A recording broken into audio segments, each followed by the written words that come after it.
भाषा में, अपनी लैंग्वेज में ओसीडी कहते हैं। इसमें दो चीज़ें होती है, एक होता है ऑब्सेशन, एक होता है कंपल्शन। ऑब्सेशन में क्या होता है कि अनकंट्रोल और रिकरिंग थॉट आते हैं, यानी कि जिस पे हमारा कोई भी कंट्रोल नहीं, अनकंट्रोल है, आए चले जा रहे हैं, और वो क्या होता है बार बार आ रहे हैं, हम उनको रोक नहीं पा रहे हैं, जिनकी वजह से क्या होता है एक कड़ी बनती चली जाती है, थॉट्स की, विचारों की एक श्रृंखला बनती चली जाती है। ये थॉट्स भी यानी विचार भी हो सकते हैं, इमेज भी हो सकती है। आप उसको व्यक्ति को ऐसा लगता है कि हमने कोई गलत काम कर दिया और उसको बार बार पछतावे के लिए, उसको रिपेयर करने के लिए वो काम करता है। उदाहरण के तौर पे इसमें एक कंटेमिनेशन होता है, यानी संक्रमण की स्थिति आ जाती है। जैसे व्यक्ति को ये प्रतीत होने लगता है कि हमारे हाथ में कुछ लगा हुआ, हमारे पैर में कुछ लगा हुआ, हमारी चादर या बिस्तर में कुछ लग गया है, या कोई आएगा हमसे हाथ मिलाएगा तो मेरा हाथ गंदा हो जाएगा, इसमें जीवाणु कीटाणु आ जाएंगे, ऐसे वायरस आएंगे जो हमको नुकसान पहुंचा सकते हैं। तो वो क्या करता है, बार बार जाके वॉश बेसिन में हाथ धोएगा, इधर हाथ धो लेगा, फिर पोछेगा, फिर अगर कुछ चीज़ हो गया तो फिर चला जाएगा। अधिकतर समय जो है वो इन्हीं एक्टिविटीज में जाता है, जिसको हम ऑब्सेशन कहते हैं। जब ऑब्सेशन होगा तो कंपल्शन, यानी कि उसमें वो एक्ट करेगा। एक्ट क्या करेगा, उसको रिपेयर, जब तक उस चीज को रिपेयर नहीं कर, यानी कि उसके पास जो थॉट आ रहे थे वो ऑब्सेशन था, और जब उसने हाथ धो लिया तो वो कंपल्शन हो गया, तो उसको रिलैक्स हो गया। तो उसका व्यक्ति का अधिकतर समय जो है इन्हीं में चला जाता है कि वो कोई काम दूसरे दिन भर की जो दैनिक कार्य है वो नहीं कर पाएगा, वो इसी में लगा रहता है। इसके बाद वो इस तरह के व्यक्ति जो होते हैं, चेकिंग डोर्स, उनको बार बार दरवाज़ा बंद करना, कहीं गैस खुली तो नहीं रह गई है, इनसिक्योरिटी उनके अंदर बहुत आती है, और वो इसको करने के लिए उनको मन में एक भाव आता है, ऐसा तो नहीं दरवाज़ा खुला हुआ है तो जा करके वो बंद करेंगे। तो एक थॉट आया, कहीं खुला तो नहीं रह गया, अब उसको कंपल्शन यानी एक्ट को कंप्लीट करने के लिए जा करके वो बंद करेगा। जब वो बंद करेगा फिर आ जाएगा, फिर थोड़ी देर के बाद फिर उसको थॉट आएगा। तो ये प्रक्रिया चलती रहेगी। इसके बाद उसका होता है काउंटिंग एक्टिविटी होती है। इसमें काउंटिंग के लिए उसमें होता है उसको बुक्स एक सी रखना है, कपड़े एक से रखना है, अलमारी में एक से कपड़े रखना है। तो ये सारी दिन भर एक्टिविटीज ऐसे व्यक्ति की चलती रहती है। फिर इसके बाद आती है ऑर्डर एंड अरेंजिंग। इसमें क्या होता है, ऐसे व्यक्ति आपने भी देखे होंगे, अगर आपके आसपास समाज में, परिवार में है, तो आप देखिए उनको कि वो जूतों को एक तरह से लगाएंगे और आपको इंस्ट्रक्ट भी करेंगे कि ये जूते गलत हैं, इनको एक से लगाओ, ये कपड़े ऐसे तुमने फैला दिए, इनको एक से करो, ये वार्डरोब में कपड़े तुमने गलत लगाए, इनको सीधा कर दो, या सामान एक से करो। उनका यही दिन भर होगा तो आप इरिटेट हो जाते हो कि आपको तो यही काम है। ऐसा नहीं है, ये एक प्रक्रिया है। इसके बाद एक होती है इसी में ओसीडी में होर्डिंग, जिसको कहते हैं, यानी कि उसको सामान इकट्ठा करने की एक आदत पड़ जाती है। वो कोई सामान फेंकेगा नहीं, घर में कबाड़ भी होगा तो उसको रख लेगा, उसके मन में ये रहता कहीं काम ना आ जाएगी हमारा। तो व्यक्ति अच्छा होगा, व्यक्ति में कोई खराबी नहीं होगी, लेकिन थॉट ऐसा होगा कि वो इन होर्डिंग थॉट की वजह से वो अपने सामान को रखना चालू कर देगा। फिर इसके बाद जो है आता है इसके लक्षण क्या होते हैं।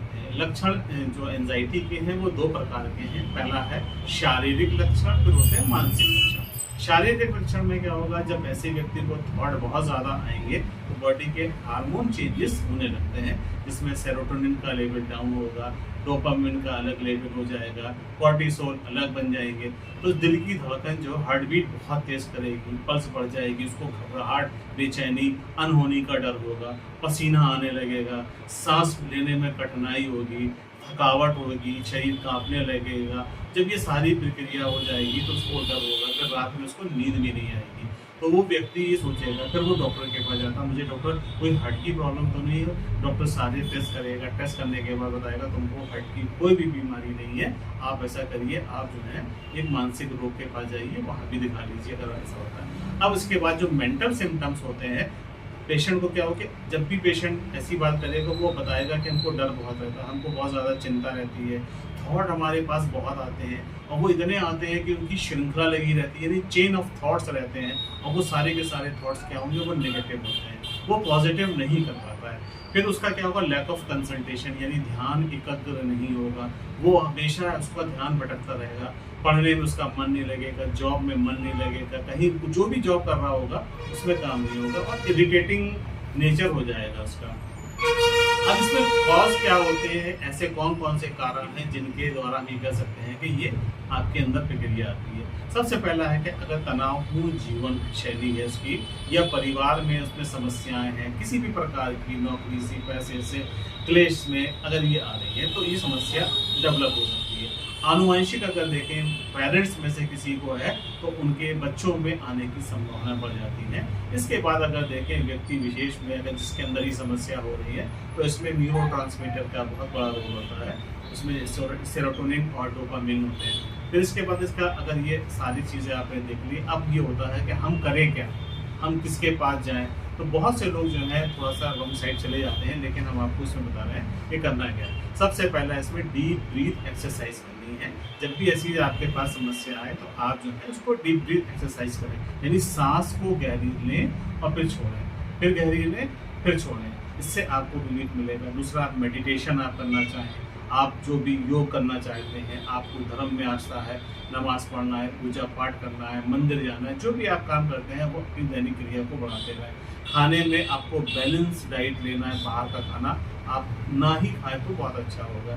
इसके बाद पूरी तरह से सोने की कोशिश करें। ये तो सारे हो गए कारण है। अब इसका निवारण क्या होगा, यानी कि हम इसमें किस तरह के लें।